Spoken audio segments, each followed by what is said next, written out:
जिस 1976 को ब्राह्मणों की दुनिया में बाप का प्रत्यक्षता वर्ष मनाया गया। कौन से बाप का प्रत्यक्षता वर्ष? अपने अपने लौकिक बाप का प्रत्यक्षता वर्ष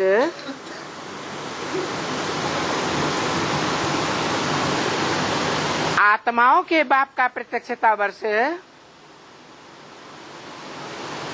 या मनुष्य सृष्टि के बाप का प्रत्यक्षता वर्ष? जो मनुष्य सृष्टि का बाप है, जिसे ब्रह्मा के मुख से वेदवाणी में बोला, राम बाप को कहा जाता है और कृष्ण बच्चा बुद्धि को कहा जाता है। तो ये बातें तुम बच्चों को भी समझाना और सीखना चाहिए।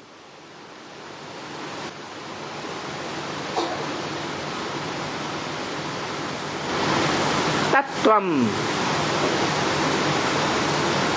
तत् मन वो, जो वो है सो त्वम, वो ही तुम हो। क्योंकि वो जब आता है तो उसका विरुद्ध है कि मैं तुम बच्चों को आप समान बनाता हूं। वो क्या है? निराकार है। तो बच्चों को भी नंबरवार निराकार बनाकर जाता है। निराकारी, निर्विकारी और निरहंकारी बनाकर जाता है। इसलिए बोला, जो भक्ति मार्ग में कहते हैं तत्वम, वो ही तुम हो। जो अव्यक्त है वो व्यक्त भी है।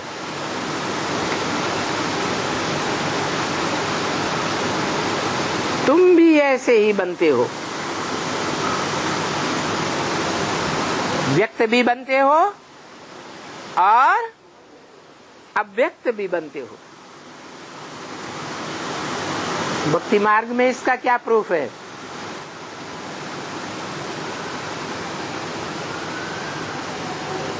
गीता में तो लिखा है अव्यक्त मूर्ति ना। कैसी मूर्ति है? अव्यक्त मूर्ति है। तो मूर्ति अमूर्त नहीं है। अमूर्त माने जिसकी मूर्ति न हो। मूर्ति तो है लेकिन अव्यक्त है। इन आंखों से देखी नहीं जा सकती। कौन सी मूर्ति? शंकर की मूर्ति तो आंखों से देखते हैं। नहीं देखते? देखते हैं। फिर कौन सी मूर्ति है जिसकी यादगार इस दुनिया में दिखाई जाती है? हैं? शिवलिंग। लिंग माने साकार बड़ा रूप। मूर्ति तो है। दुनिया की बड़ी बड़ी खुदाइयां हुई देश विदेश में, वो लिंग मूर्तियां सबसे जास्ती तादाद में मिली। लेकिन अव्यक्त क्यों कहा? इसलिए अव्यक्त कहा कि वो लिंग मूर्ति हाथ, पांव, नाक, आंख, कान, ज्ञानेंद्रियां और कर्मेंद्रियां उसमें दिखाई नहीं देती। अरे जब साकार है, बड़ा रूप है, तो वो कर्मेंद्रियां ज्ञानेंद्रियां क्यों नहीं दिखाई देती? इसलिए दिखाई नहीं देती कि वो जब संपन्न याद की स्टेज में रहता है, संपन्न बन जाता है, संपूर्ण योग युक्त बन जाता है, तो उसे अपनी इंद्रियों की स्मृति नहीं रहती है। इस अवस्था को चित्रों में कैसे दिखाएं? इसलिए लिंग रूप दिखाया है। लिंग साकार भी है, बड़ा रूप है, जिसका सबसे जास्ती सात्विक यादगार कौन से मंदिर में दिखाया गया था? सोमनाथ मंदिर में। सोमनाथ मंदिर में गोलाकार लिंगाकार पत्थर था, उसके बीच में हीरा जड़ा हुआ था, जिसको हम कहते हैं शिव बाबा। बाबा किसे कहा जाता है? साकार और निराकार के मेल को बाबा कहा जाता है। ग्रैंडफादर को बाबा कहा जाता है, बाप का बाप। बाप अपना वर्षा दे या न दे, लेकिन ग्रैंडफादर का वर्षा जरूर मिलता है।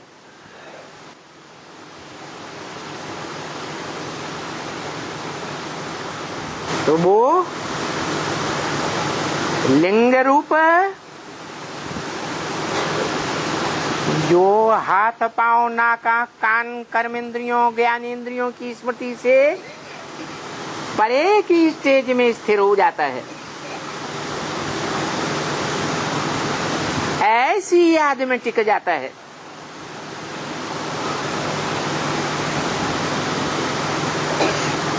तब वो मुक्ति और जीवन मुक्ति का वर्षा देने योग्य बन जाता है। मुक्ति इस देह के बंधनों से मुक्ति, इस देह के विकारों से मुक्ति, और जीवन मुक्ति का भी वर्षा देता है। क्योंकि वो जो साकार लिंग रूप है वो कोई मुर्दा नहीं है जिसमें आत्मा ही न हो। उसमें वो हीरो पार्टधारी आत्मा है, सारी मनुष्य सृष्टि का हीरो पार्टधारी, जिसकी यादगार सोमनाथ के मंदिर में हीरा दिखाई गई है। वो हीरा कौन सी आत्मा की यादगार है? शिव की यादगार नहीं, आत्माओं के बाप की यादगार नहीं है, हैं? आत्माओं का बाप भी है, और वो मनुष्य सृष्टि का बाप आत्मा भी है। माने दो आत्माएं हैं, है? एक आत्मा है या दो आत्मा है? दो आत्मा, तो दो हीरे होने चाहिए। हीरा एक ही है। हीरा को हीरो कहा जाता है, और शिव बाप न हीरो बनता है न जीरो बनता है। शिव बाप तो कहते हैं मैं कोई गिनती में नहीं आता हूं,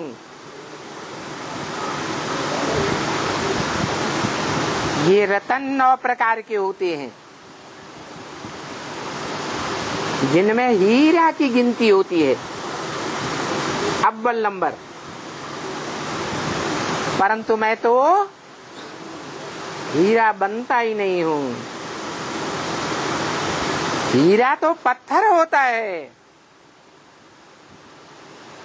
9 प्रकार के रतन पत्थर होते हैं, पत्थर बुद्धि बनते हैं, या चैतन्य है, पत्थर होते हैं। तो शिव बाप आत्माओं का बाप कभी पत्थर बुद्धि बनता है क्या? है? बाकी जो 9 रतन हैं, नवग्रह हैं, अष्टदेव हैं, जिनके बीच में अंगूठी में हीरा जड़ा हुआ दिखाया जाता है, वो सब पत्थर बुद्धि बनते हैं। परंतु शिव तो पत्थर बुद्धि नहीं बनता है। इसलिए सोमनाथ के मंदिर में जो लिंग था और उसमें हीरा था, वो शिव बाप की यादगार नहीं है। शिव बाप तो कहते हैं न मैं पूज्य बनता हूँ न पुजारी बनता हूँ। तो सोमनाथ के मंदिर में जो लिंग और हीरा दिखाया गया, जिसकी पूजा विक्रमादित्य ने की थी, नरक की दुनिया का राजा था या स्वर्ग की दुनिया का राजा था? नरक की दुनिया के जो राजाएं होते हैं,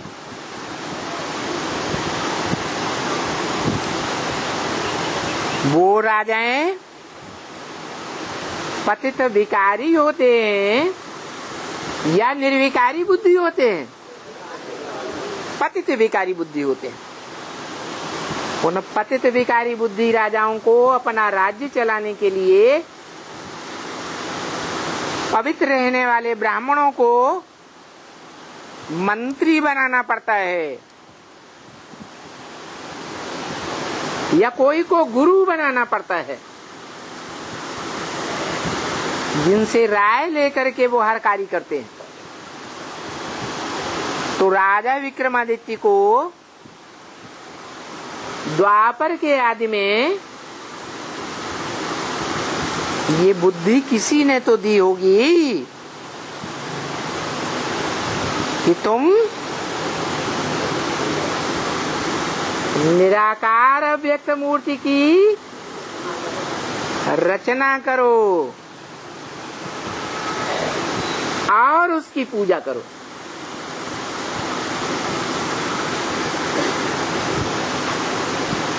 तो जिसने ये सलाह दी,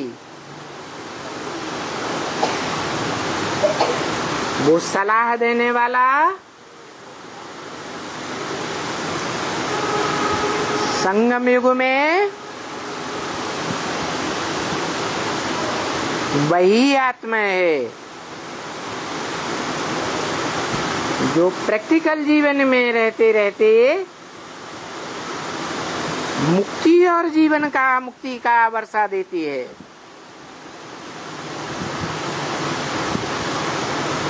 जो देने वाला होगा वो स्वयं मुक्ति जीवन मुक्ति का जीवन में अनुभव करेगा या बिना अनुभव किए बच्चों को दे देगा? पहले स्वयं अनुभव करे। तो वो कौन सी आत्मा है? मनुष्य सृष्टि का बाप है, जिस मनुष्य सृष्टि के बाप के लिए गीता में भी बोला है भगवान ने कि मैं जब आता हूँ तो पहले पहले किसको ज्ञान देता हूँ? हैं? सूर्य को ज्ञान देता हूँ। तो षष्ठी रूपी रंगमंच पर वो साकार में चैतन्य सूर्य कौन है? जो इस सृष्टि रूपी रंगमंच पर सदा कायम रहता है।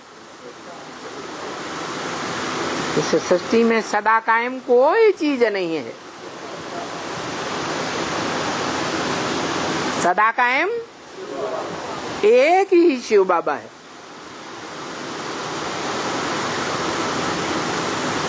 इसलिए गीता में लिखा है, ना सतो विद्यते भावो, ना भावो विद्यते सतः।